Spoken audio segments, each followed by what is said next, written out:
As we heard from those earlier reports, there are many people out there who are still hurting badly from their losses, especially your friends and relations when Nigerian soldiers opened fire on unarmed protesters in October 2020. The issue of how the affected persons can be adequately compensated assumed center stage from the moment the state judiciary panels of inquiry wrapped up their settings.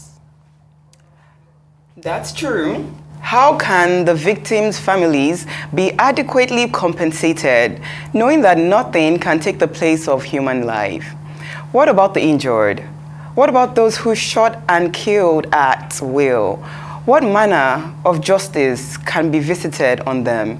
Has our government done anything to bring the offenders to book? What is stopping Lagos state government from coming clean on the issue of ENDSARS? A lot of questions, but to help us get a grip on the relevant issues, we are now being joined by lawyer and human rights activist Effiong. Many thanks for joining us today, Effiong. How are you? Thank you for having me. Excellent. Thanks for joining us today. Thank you. How did you celebrate the ENDSARS second memorial? What activities did you participate in? Quite regrettably, I had to be in court in Kano. So that impeded my ability to fully participate in the ENDSARS anniversary. However, as a Nigerian, I had also expressed some views on social media to remind us of the tragedy that this country visited on its youths, on its young people during the ENDSARS struggle. I should highlight that while the attack, and I dare say the massacre that occurred at the toll gate on the 20th of October 2020 can be described as the highlight of the ENDSARS struggle. There were a series of other attacks all over the country. Protesters were harassed, people were indiscriminately arrested, and of course Lagos took the center stage when the forces of darkness in this country felt that it was time to exhibit their brute force. And then we had the panel that was constituted across the country based on the resolution of the National Economic Council, where the governors and then the vice president, of course, Professor Sibanjo, resolved that in line with the demands, the five demands of the ENDSARS protesters, that there should be judicial commission of inquiries across the country to investigate cases of police brutality, particularly abuses by the defunct Special Anti-Robbery Squad. And then we had those panels constituted across the country. In Lagos, for example, we had the ENDSARS panel, which I had the opportunity of appearing before on a few occasions as one of the lawyers who represented the victims.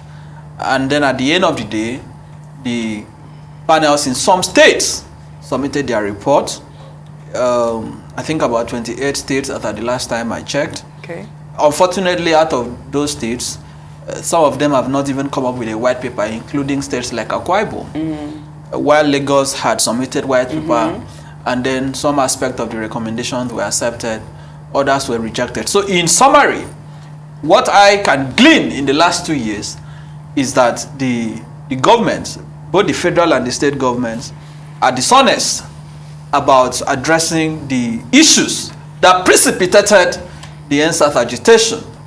If you look at the demands of the protesters, you would only reach one conclusion, that the Nigerian government was never serious.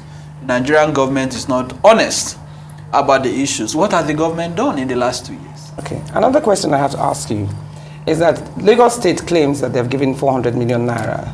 They've paid out 400 million naira for compensations to the families, but yet nobody has been brought to justice. So obviously, it's an indication that the Nigerian authorities lack the political will to ensure accountability.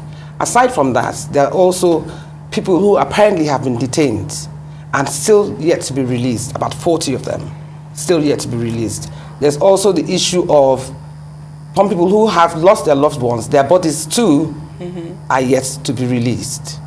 So my question is, what body is representing these victims? Those, because I even heard that even when they were trying to get lawyers initially, some lawyers took them days to get hold of their clients, so to speak, because they were not allowed initially when they were being detained. They were not allowed easy access to legal authorities. But now that that has been done, these people are yet to be released. About 40 of them apparently, and also the dead bodies. Some families claim that they have not released them. So which body is representing them, and what can be done about this atrocity? Well, regarding the cases in Lagos, I know that even personally at some point I had made efforts to intervene and offer representation to some of the victims. However, I met a brick wall in that regard. But I think most of them have legal representation.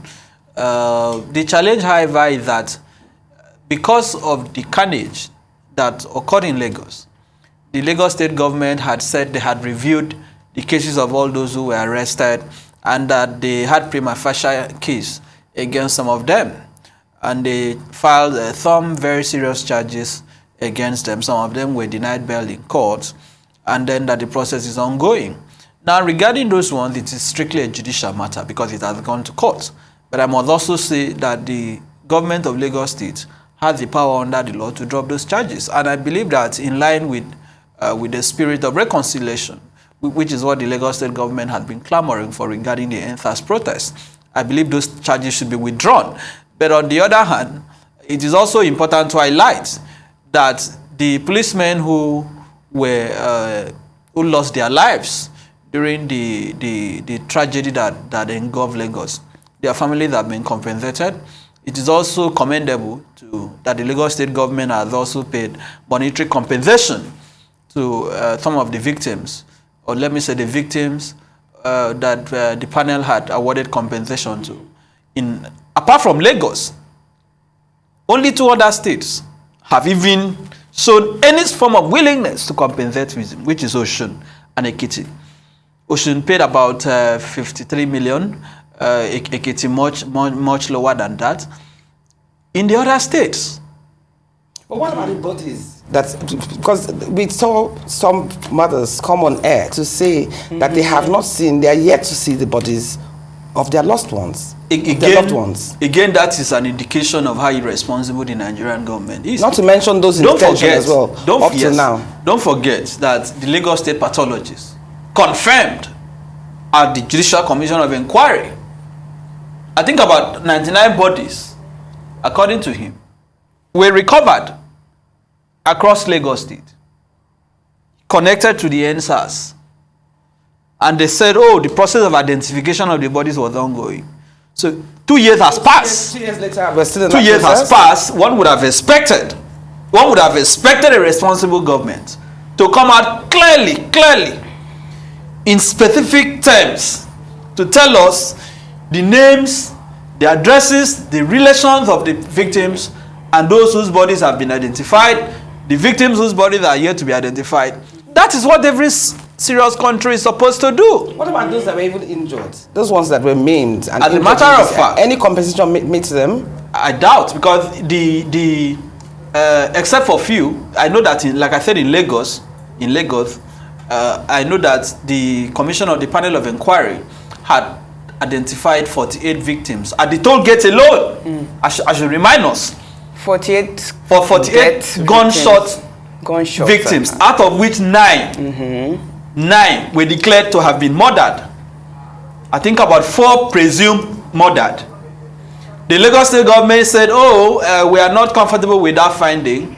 But even Sanwo-Olu himself, a day after the massacre, because we must continue to see that what happened on the 20th of October was a massacre. And the dictionary is there to guide us. If there is a semantical debate on what a massacre is, we had long passed that stage. Those who live in denial, whether there was a massacre or not, they should go and look at what massacre means in the dictionary. I agree. Like Mr. Effiong. October 20th remains a memorable day in the hearts and minds of many Nigerians today, and we hope that we're able to see more reactions positively from government on the part of the Let's just hope that the new person that comes in charge takes a hold of this issue We'll do better. and makes it one of their priorities. Of If I could just highlight, there's a point that since the ENDSARS protest till date, no single policeman, no single military officer has been put on trial, has been subjected to orderly room trial, has been sanctioned, has been demoted. No form of punishment has been visited on a single person. That shows how dishonest the government is. Yes, well, but we hope the time will come when we can right this wrong. It's never impossible. Thank you for coming, Mr. Effiong. We appreciate you today.